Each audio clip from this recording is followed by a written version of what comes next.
Friends, நான் புதினா பொடி செய்ய போகிறேன். அது புதினா ஒரு கப்பு நிழலில் காய வச்சு எடுத்துருக்கேன். முதல்ல காஞ்ச மிளகா ஒரு காரத்துக்கு ஏற்ற மாதிரி போட்டு நல்லா வதக்கிக்குங்க. அது வதக்கினதும் உங்களுக்கு எவ்வளோ காரம் தேவையோ எவ்வளோ போட்டுக்குங்க. அது நல்லா வறுபட்டதும்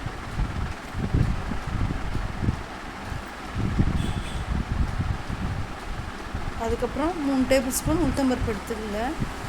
இதுக்கெல்லாம் எண்ணெய் ஊற்றாதீங்க. எண்ணெய் ஊற்றிங்கன்னா இதுவாகிடும். அதனால் எண்ணெய் ஊற்றாமல் ட்ரையாக வறுத்துருங்க.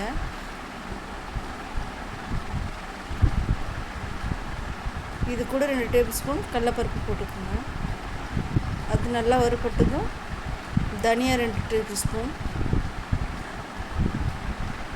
அதுவும் நல்லா வறுத்ததும் நான் சீரகம் 1 ஸ்பூன், மிளகு, கடுகு 1 ஸ்பூன், கருப்பு எள்ளு 1 ஸ்பூன் எடுத்துருக்கேன். இதையும் போட்டு அதோட வறுத்துக்கலாம்.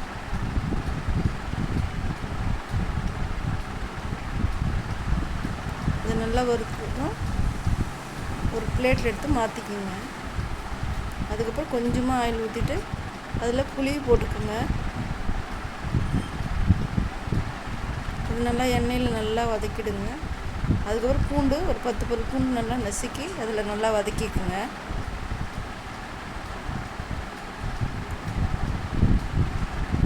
நல்லா வதங்கினதும் அது கூட ஆற வச்சு அதை தனியாக வச்சுக்கோங்க.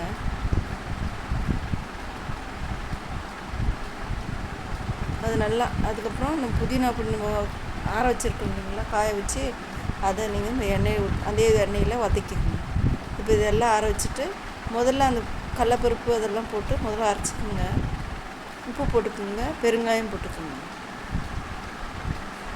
அது கொரப்பாக அரைச்சிடும். அதுக்கப்புறம் பூண்டு அதையும் போட்டுட்டு நல்லா கொரப்பாக அரைச்சி எடுத்து வச்சுக்கோங்க. அதுக்கப்புறம் அரைச்சி எடுத்ததும் அதை கொஞ்சம் எண்ணெய் ஊற்றி கடுகு உளுத்தம்பருப்பு எல்லாம் போட்டு தாளித்து இந்த பொடி 2-3 ஸ்பூன் போட்டு நல்லா வதக்கி ஆஃப் பண்ணிவிட்டு சாதம் போட்டு கலந்துட்டிங்கன்னா லஞ்ச் பாக்ஸுக்கு ரெடி ஆகிடும்.